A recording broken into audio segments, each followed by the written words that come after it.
नहीं, हमारे खानदान में ऐसा कभी नहीं हुआ और जब तक मैं जिंदा हूँ मैं किसी को ऐसा करने नहीं दूंगा। हमेशा की तरह मैंने गुर्राकर सबको चुप कराने की कोशिश कर दी थी, लेकिन इस बार स्थिति कुछ अलग दिखी मुझे। आज पहली बार अपने घर में अपनी बात का विरोध करने के स्वर उभरते दिखे मुझे। लेकिन पापा, पहले आप हमारी बात तो सुन लीजिए। छोटी बेटी ने कुछ कहना चाहा था, लेकिन तब तक मैं उसे अनसुनी छोड़कर बाहर चला गया था। उनसे तर्क करना और अपनी बातें मनवाना मेरे बस के बाहर था। ऐसी ही बारिश से बचाव के लिए तो मैं छतरी खोल लेता था।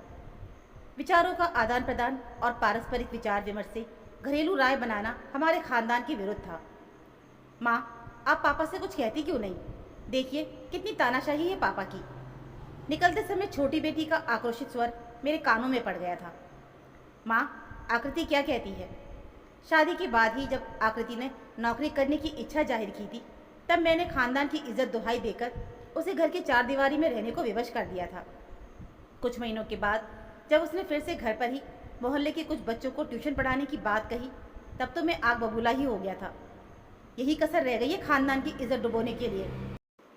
मेरी कमाई क्या कम पड़ जाती है तुमको, जो ये बार बार कमाने का मुद्दा उठाती रहती हो? पिताजी सुनेंगे तो घर से बाहर निकाल देंगे। पिताजी ने सुना तो बरस ही पड़े।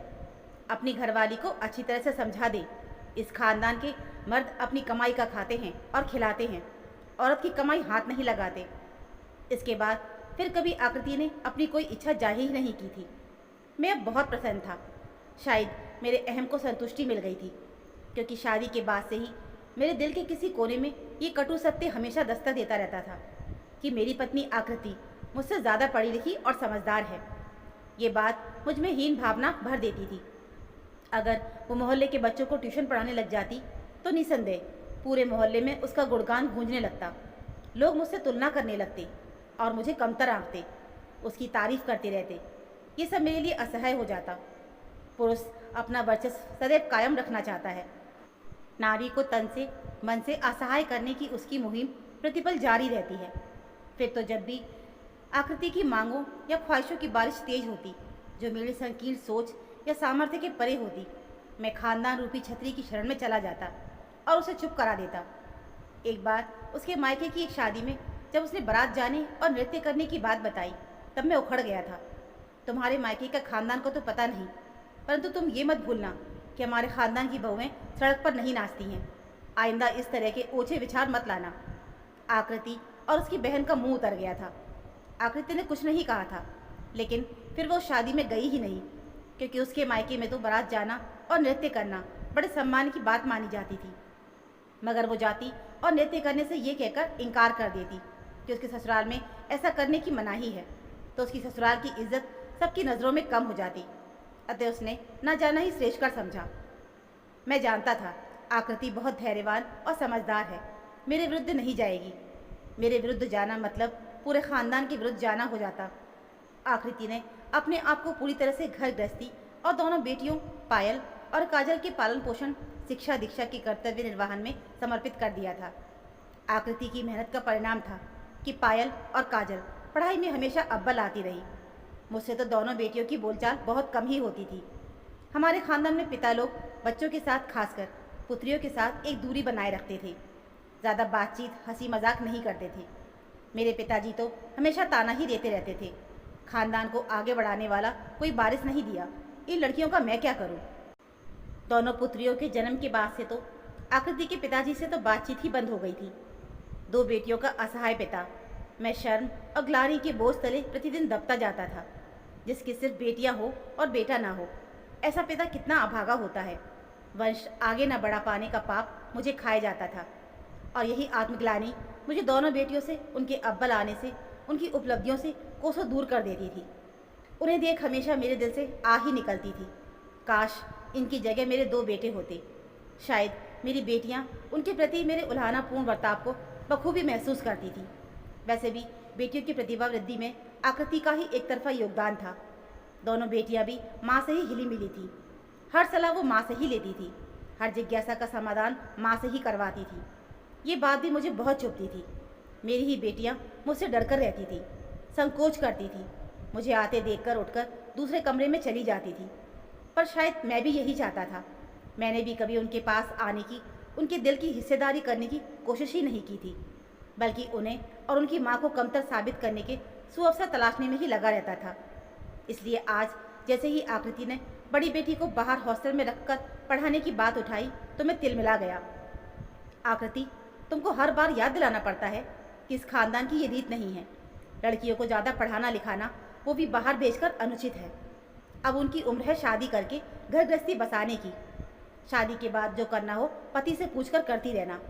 घर से बाहर मैं आ तो गया था, लेकिन दिल दिमाग मेरे पीछे घर पर घटित होने वाली प्रतिक्रियाओं की कल्पना में व्यस्त था। शाम के झुटमुटे में घर वापस आया। मेरी आदत में शामिल था घरेलू जिम्मेदारियों को आकृति पर या खानदान की गर्दन पर रखकर अपनी जिम्मेदारियों से किराना करने की।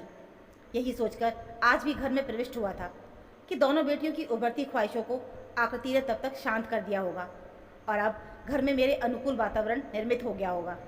आते ही देखा तो 2 सूटकेस बैठक में रखे हुए थे। पापा, हम लोग दीदी का एडमिशन करवाने जा रहे हैं। दीदी ने बहुत मेहनत की थी, तब जाकर इतने बड़े कॉलेज में एडमिशन हो पाया है। उसके भविष्य का सवाल है। छोटी काजल ने देखते ही तोप का गोला दाग दिया था। आग लग गई मुझे। इतनी हिम्मत तुम लोगों की? क्यों आकृति, ये तो बच्चे हैं। तुम्हारी अकल क्या घास चरने गई है? खानदान की इज्जत की कोई परवाह ही नहीं है? जी, अभी तक घास चरने ही गई थी। आज ही तो अकल आई है मुझे। शादी के बाद मैंने भी अपने पति से पूछकर अपनी ख्वाहिशें पूरी करनी चाहिए थी, लेकिन संभव नहीं हो पाया। हर बार खानदान की दुहाई देकर मुझे कमज़ोर कर दिया गया। आज अपनी इन बेटियों में भी मुझे अपनी ही जिंदगी का प्रतिबिंब दिखाई देने लगा। तब मैं व्याकुल हो गई और आज पहली बार सोच समझकर बेटियों के अनुसार निर्णय लेने की हिम्मत कर रही हूँ। ना मेरा मानना है कि खानदान कोई नमक की डली नहीं जो छोटी मोटी बातों से बिखर जाता है। हर खानदान समय अनुसार नए और सार्थक विचारों को अंगीकार करने से और भी सम्मानित और समृद्ध होता है। अगर मेरी बेटियां ज़्यादा सुशिक्षित होंगी, नौकरी करेंगी, धनार्जन करेंगी, तो स्वावलंबी बनेंगी, समाज को एक नई दिशा दे सकेंगी, समाज उन पर गर्व कर सकेगा, खानदान की इज्जत बढ़ेगी। जो अच्छा काम तब नहीं हुआ था वो आज भी ना हो, केवल इसलिए कि खानदान में ऐसा नहीं होता। ये असंगत और अव्यावहारिक है। हमें जिम्मेदार माता पिता की तरह अपनी बेटियों को बेटों की तरह मानकर आगे बढ़ने और सार्थक जिंदगी जीने का हौसला देना चाहिए। कहते कहते आकृति हाँफ सी गई थी, मगर अपने फैसले पर वो अडिग थी। माँ, चलो कैब आ गई है, छोटी ने माँ का हाथ पकड़कर कहा, और तीनों मेरे उत्तर की प्रतीक्षा किए बिना ही कैब में जाकर बैठ गए थे। एक नई राह की ओर, एक नई मंजिल की ओर। एक ही झटके में आकृति ने आज मेरी छतरी उतार दी थी और मैं बिना छतरी के पहली बार इस भीषण बारिश में भीग रहा था। ऐसा प्रतीत हो रहा था मानो बाढ़ आ गई हो, जो अपने प्रवाह में आज मेरी रूढ़िवादी संकीर्ण नकारात्मक विचारों को अपने साथ बहाई लिए जा रही थी। तो दोस्तों, ये थी आज की कहानी। आशा करती हूँ आपको ये कहानी ज़रूर पसंद आई होगी। इस कहानी को लेकर आपकी क्या राय है हमें कमेंट में ज़रूर बताना। कहानी अच्छी लगी हो तो प्लीज़ वीडियो को लाइक और चैनल को सब्सक्राइब ज़रूर कर लीजिएगा। मिलते हैं फिर एक और नई कहानी के साथ। तब तक के लिए धन्यवाद।